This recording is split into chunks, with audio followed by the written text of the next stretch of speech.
Good morning, boys. Good morning, boys. Hi there. Good morning, girl. Good morning, girl. Good morning, wife. Good morning, wife. Oh my goodness. Yeah. Today's a gorgeous day. It's kind of chilly. A little chilly. It's chilly, but it's gorgeous. That's the stock you get. Yeah. We'll probably regret it by the time we're done. But. Oh, I'll be fine. Yeah. So we're gonna do something a little different. Not much. Just a little different. Topic's gonna be slightly different than usual. Yep. I think maybe we'll start off with the usual topic. What did we do yesterday? What are we gonna do today? Okay. Yesterday, Katie and I pounded steaks. What they call T-posts. Pounded T-posts. Yep. We have a sheep issue in that the sheep will not stay in their normal. They prefer not to. Yeah, in their normal enclosures, whether that's sheep netting or polywire fencing. So yesterday we started the process of beefing up the fencing a bit, making it taller, and making it taller means using T-posts instead of the step-in posts.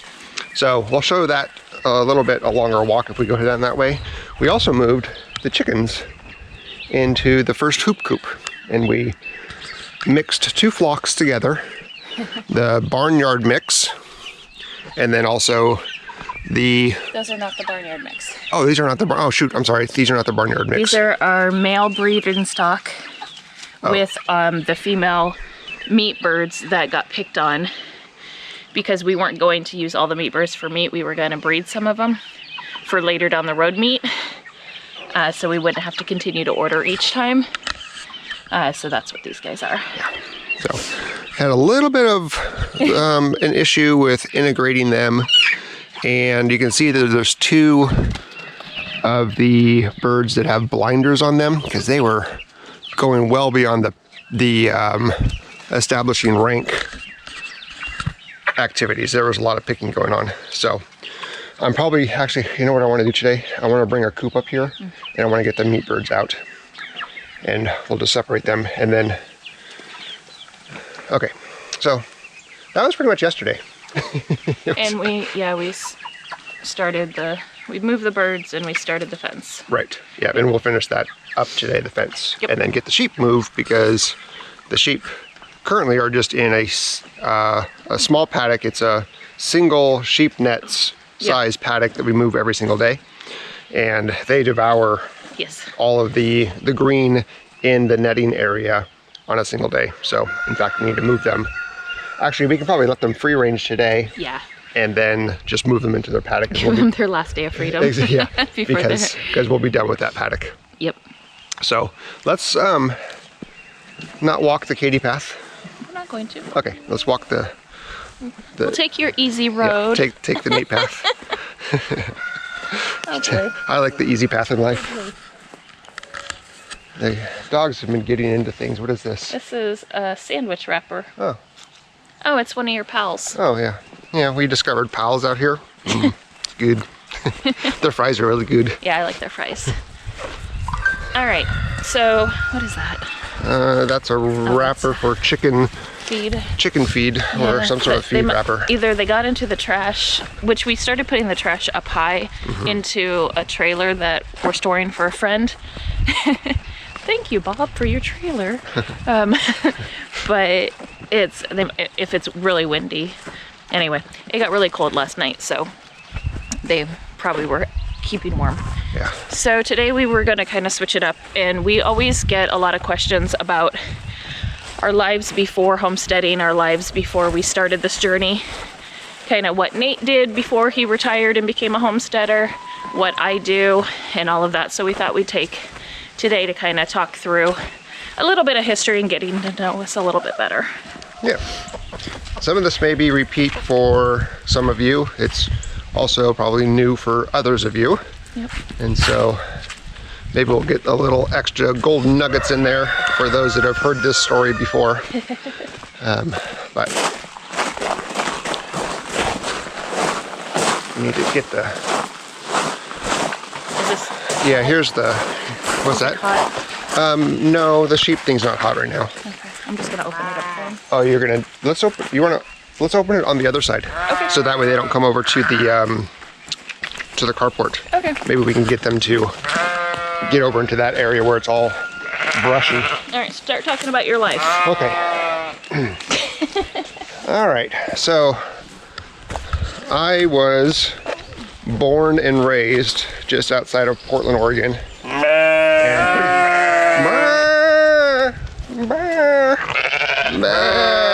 They did a pretty good job on clearing all this stuff. Don't you think? Katie? Yes. Don't you think? I Come on. do. Well, Should we go beyond? I need to open it past. Yeah, let's open it past the trench. I'll grab this one here. And then we can just go 2 over and get them to... Watch your legs, no falling in the hole, ladies. there's a big branch right here. I'm stuck on a... There we go. So let's open it up. Oh, they didn't. I'm gonna do this, and then you go over to make it an L shape. Like this? Yeah. And then maybe that'll convince them to stay within this area. You're adorable, Thank thinking you. girls are gonna take boundaries.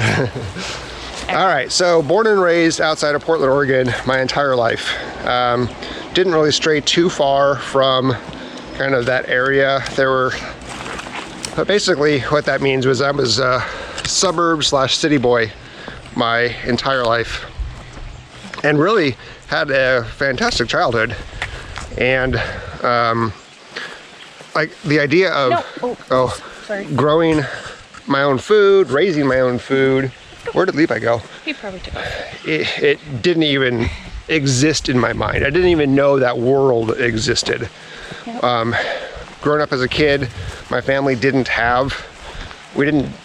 do gardens. We didn't do any of that stuff. We were just typical suburban American, yeah. Mm-hmm. Even growing up through, adolescence and then young adulthood, it just wasn't there. The one thing that was possibly in my mind at that point was a group of friends of ours. This is well before I met Katie. We had talked about like doing like a compound type thing where a bunch of us buy land and then do that. But I didn't even know what that meant. I didn't know that meant like Sure, let's go. Yeah, I was like, cool. I'll go live with my friends. That sounds awesome. But the idea like gardening and that kind of stuff, it wasn't a thing. So fast forward 20 plus years after working in corporate for those 20 years, I started doing computers and stuff at age 14, helping friends and family, charging people outside of my friend and family circle, and started making a living just repairing computers, building computers, removing viruses, all that kind of stuff. And that transformed into working at a fairly small company. So here's the new fence that we started putting up with T-posts. Little sidetrack here. So we did T-posts here all along, and Katie mowed a path, and then we put up the wire, pounded in the T-posts, and then we'll be putting in step-in posts along the way to keep the wire from flexing too much. And the other fence will go down. Yeah, right. Yep. That was just the old boundary. Yeah. So that transformed into working for a small company, and still wasn't even on the horizon. Katie and I met when I was working at that small company, and we would, I won't go too much into the Katie and I story necessarily about dating and marriage and stuff. I think we'll save that for another. Yeah. But when we met, we were really adventurous. We would, car trip, and we'd go camping a lot. We car camped. We'd take 3-day road trips. Yeah, like we really had a blast. We'd be like north, yeah. and then we'd go find something. Yeah, we'd find the path less traveled, if you will, and really just kind of blaze our own path. And we always had dogs with us. Not these dogs. We always had dogs and stuff. They were always an integral part of our lives. None of these dogs are old enough. None of these dogs were with us when we met. And so that kind of sparked the, like being outdoors, like doing activity type stuff for me. I'd always gone camping and stuff with friends and family way before that, but it was, different when it was with my love. So anyway, now picture me at 40 years old. Okay, so I'm now 25 years in tech, and I had helped take the company that I started at from basically $10 million under asset to, by that time, we were probably less than $1 billion under asset.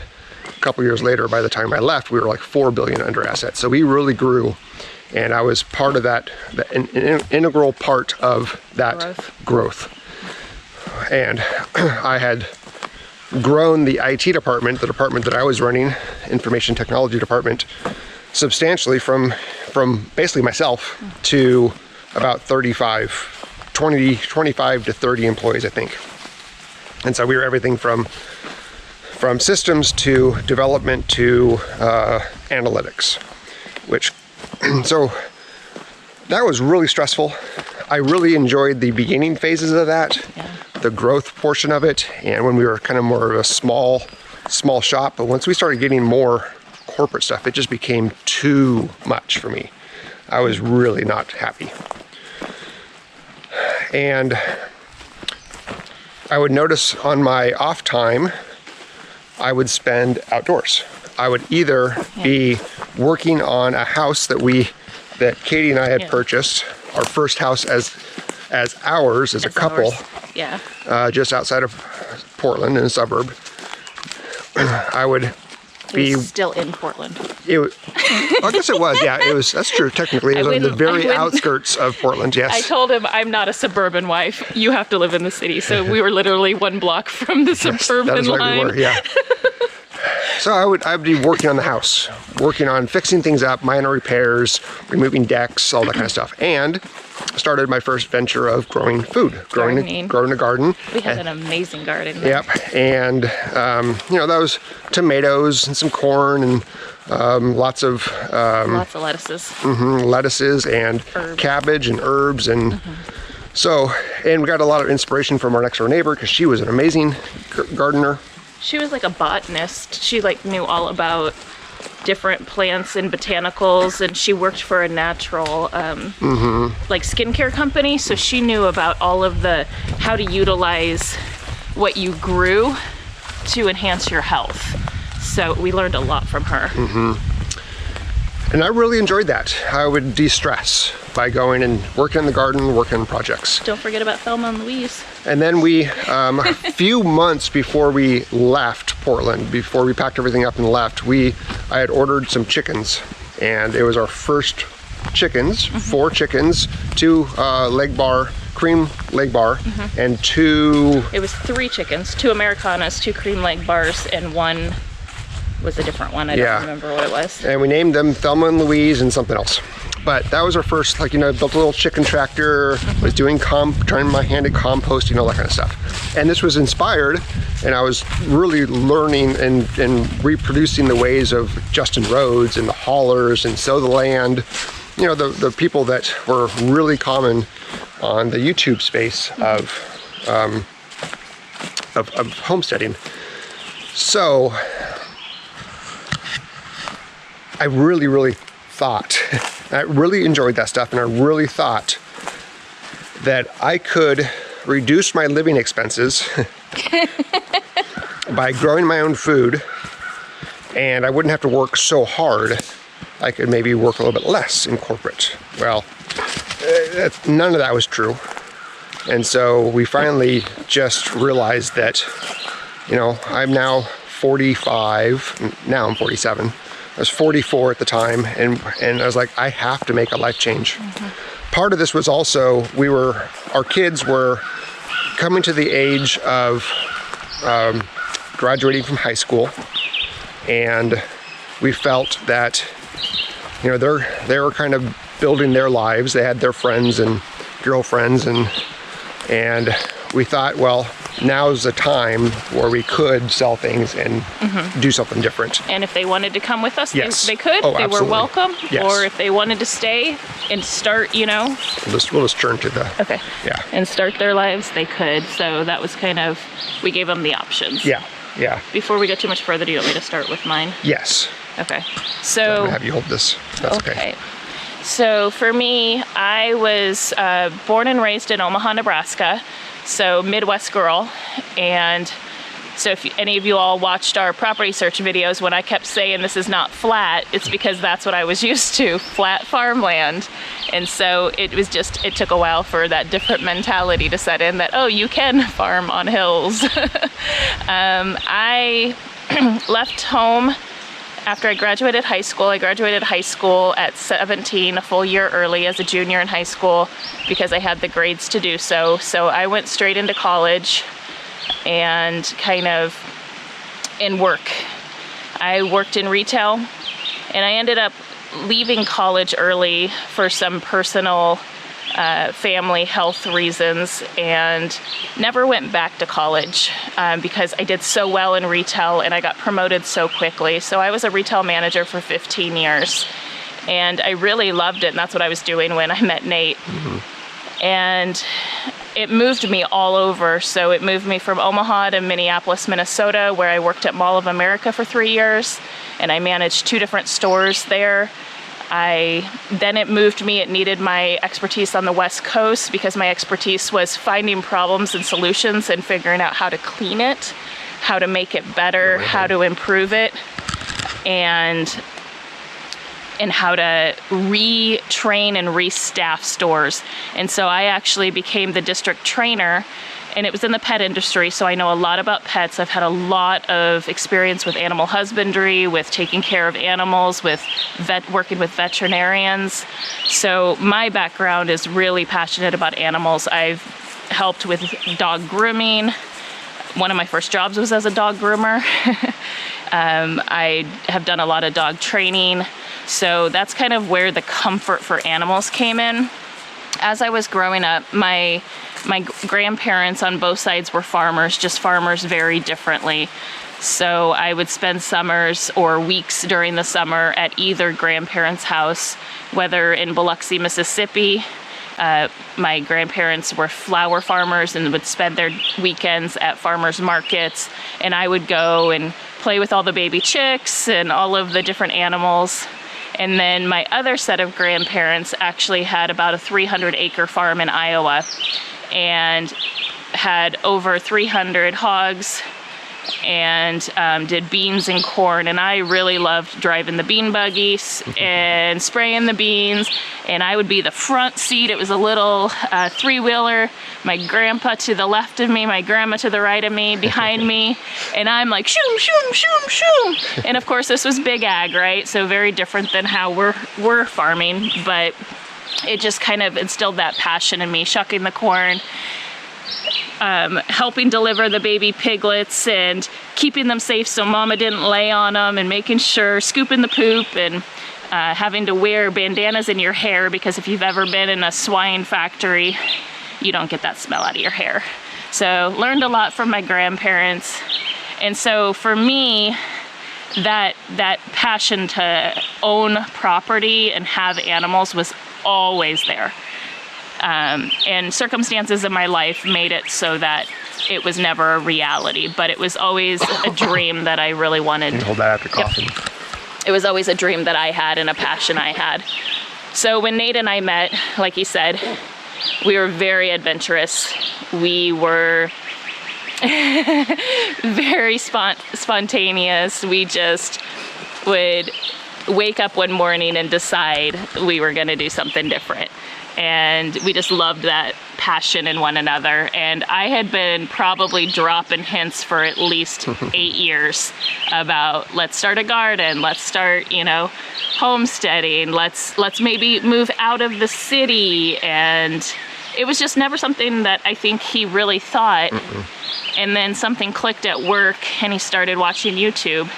And I started watching it because I was like, well, how do I grow a tomato? How do I properly plant this? What do I do for, mulching and weed control? And so it just kind of blossomed from there. Yeah. Sorry, keep going. Oh, you're fine. So it kind of, I left retail. I had this amazing support system that allowed me to take a huge leap of faith, and I quit a really good paying job, stable, standard.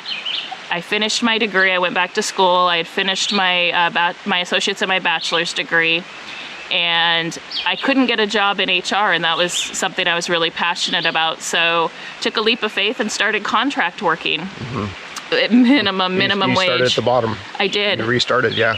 I completely started over, and this is in my mid-30s, where I completely started like $10 an hour when I was used to making a salary, like a good career that I could support myself, pay my own mortgage, and all of that. So it was crazy.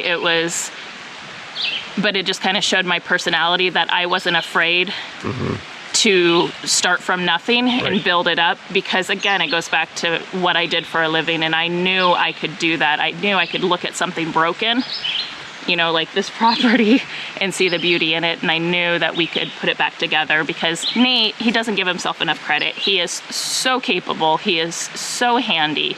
I have watched him build stuff and make stuff that I didn't think was possible, and he just starts tinkering and builds it. And so I knew that with his skill set and my skill set, that there was nothing that could stop us. I knew we'd be frustrated. I knew it wouldn't be easy, but I knew we could accomplish it. That's a first. Yeah, they're up there barking. Barking at something. Maybe it's that, what is it, boogie woogie? Was that what it was? Is it the booger woogie or the booger woogie? The East Coast Sasquatch? Yeah. He's out here somewhere. So that's kind of where we kind of came from. My current job, as most of you know, I'm a project manager, and I lead large-scale events and large-scale projects, and I lead multiple at a time. So at any given time, I'm managing 8 to 9 different events across the country with different teams, and setting it up from basically from concept all the way through execution and implementation. So that's really my background. And, you know, like when we joke around about all the things we have to do, and I'm like, we should start a whipboard, and we should start doing lean technologies. And it's funny, because when Joel Salatin started talking about that, I'm like, yes, it does make sense. So yeah, and I'm all for that. I don't mind doing that kind of stuff. I want to circle back to the, I guess we can stay here. I want to circle back to the concept of what we felt we were capable of doing, or like how we knew we could do this. So you kind of touched on your point. Yep. Mine. Did you want to go down there more, or were you wanting to walk back? I was thinking about walking back, but we're fine. We're fine where we are. We're right where we are. On our hill. Yeah. It's leg day. with mine, I knew I could make the switch. I mean, I was very, very, very comfortable in technology. I was very, very good at technology. It's always come very naturally to me.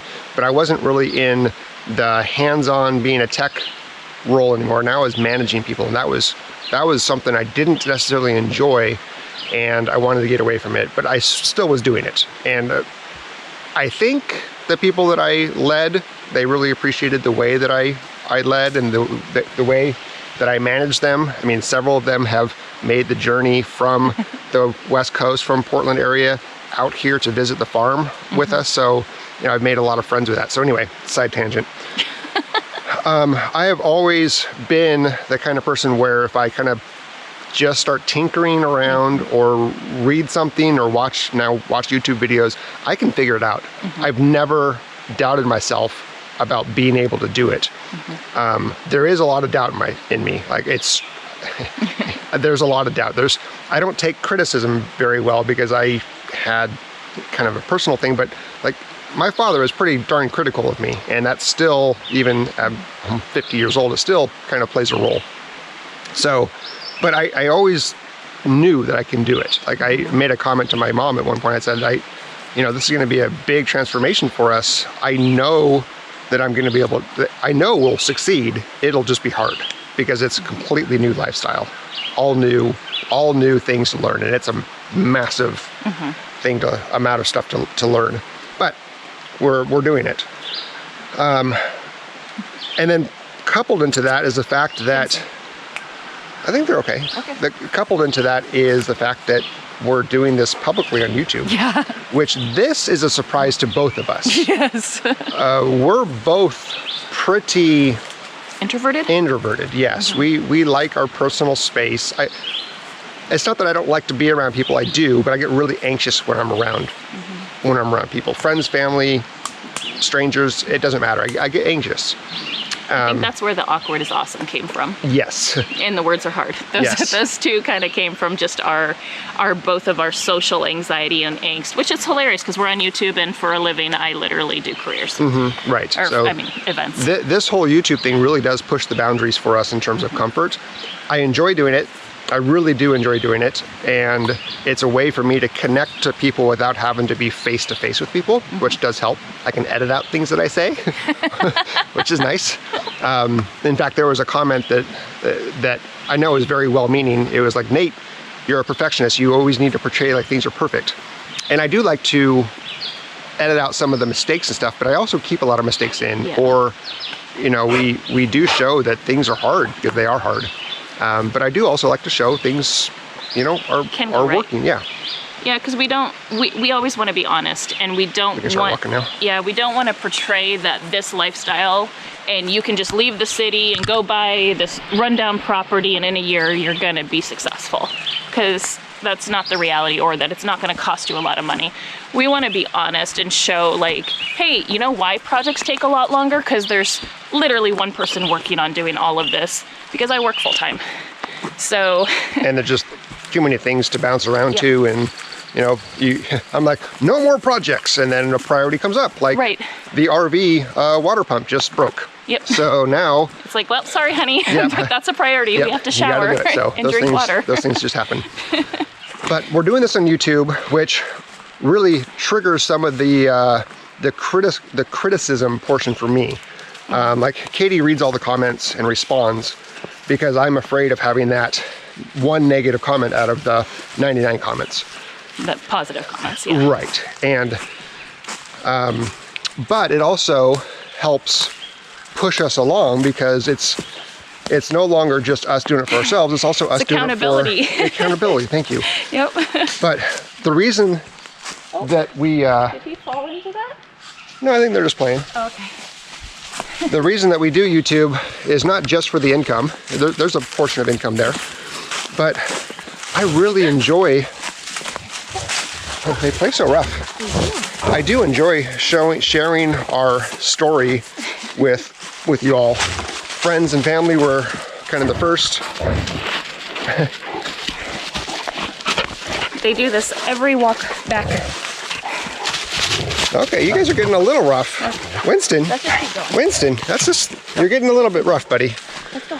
We do enjoy sharing the story, and despite how much time it takes to edit, I really love putting a good amount of effort into the editing, telling the story, making it entertaining. And I go back and watch them quite a bit, and I was like, oh, that was really fun. Yep. Like, it helps me remember how our journey has been, and look back and say, yes, that was actually a really good time, even though in the moment, I know I was very frustrated and struggling. Yeah. So, you know, and I didn't think that we were going to be at this level, and, you know, the number of views I had hoped, but I never really thought they would get this big. And we started it for our families, just so they could follow our journey, to be honest. We never in a million years thought that people would be interested looking at our properties with us and and following our journey. But it's funny, because I got inspired by watching others on YouTube, so but I'm still surprised when people come up to me and say, I'm inspired by you guys. Yeah. When we were staying at Mr. Wayne's house on his farm in our RV 2 years ago, gosh, 2 seasons ago. 2 seasons ago, yeah. I was in town at a coffee shop, and somebody comes up to me and goes, are you Nate from Kraemer? And I was like, yeah. He goes, my coworker upstairs talks about you all the time, because he recently moved out of the city, living in an RV and traveled all around, and he's now living in this area in his RV, and he talks about how you guys inspired him to do so. Yep. I'm like, How what? cool. that is crazy, but awesome. Yep. And so I get it. Like, I was inspired by so many people, and I still am.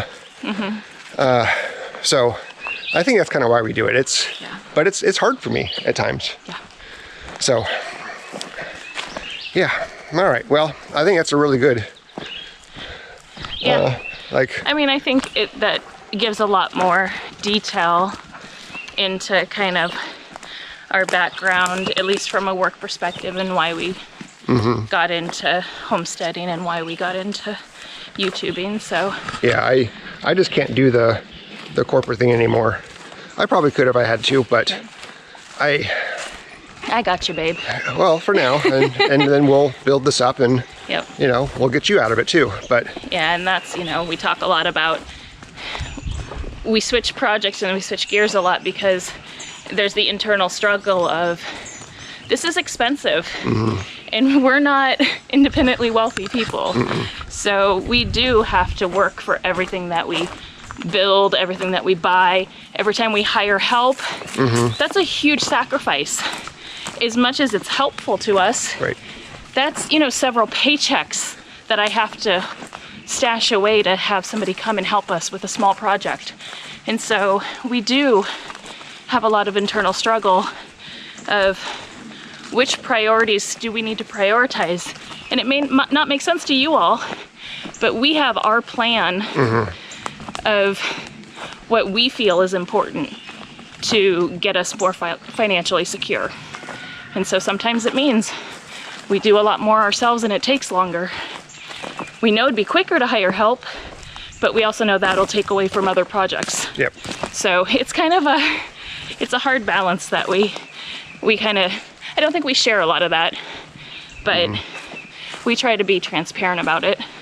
The way that I view this is, like you were saying, you had quit your job, you started over because you were passionate about being in HR, and you started at the very bottom. Yep. Had to start over, and that's exactly where we are with our new life. We both had really good, Yes. corporate careers. We wanted something different, and we were willing to start at the bottom and build ourselves up. And we know we can do it, and we will get there. But right now, we're at that struggle phase. We are. But we're still enjoying it because doing this is actually a good reminder of why we did it. And despite the fact that I'm overwhelmed by things, or I get frustrated by things, or whatever, we're doing this because we want to, and it's gonna be hard, but it's fun. It's way more rewarding to me to do this than it is to sit at a meeting and try to help somebody else grow a business. Yep. So, yeah. Okay, well, I think I could ramble on about this over and over, but we're now like 30 minutes in, so anyway, that's where we are. We'll do a little bit more of these as we go along, kind of get some more of our backstory, some more personal stuff between us. I think you all want to know, and it's fun to share. So anyway. All right. Yep, let's keep working. You ready? Yep. All right, bye. Bye.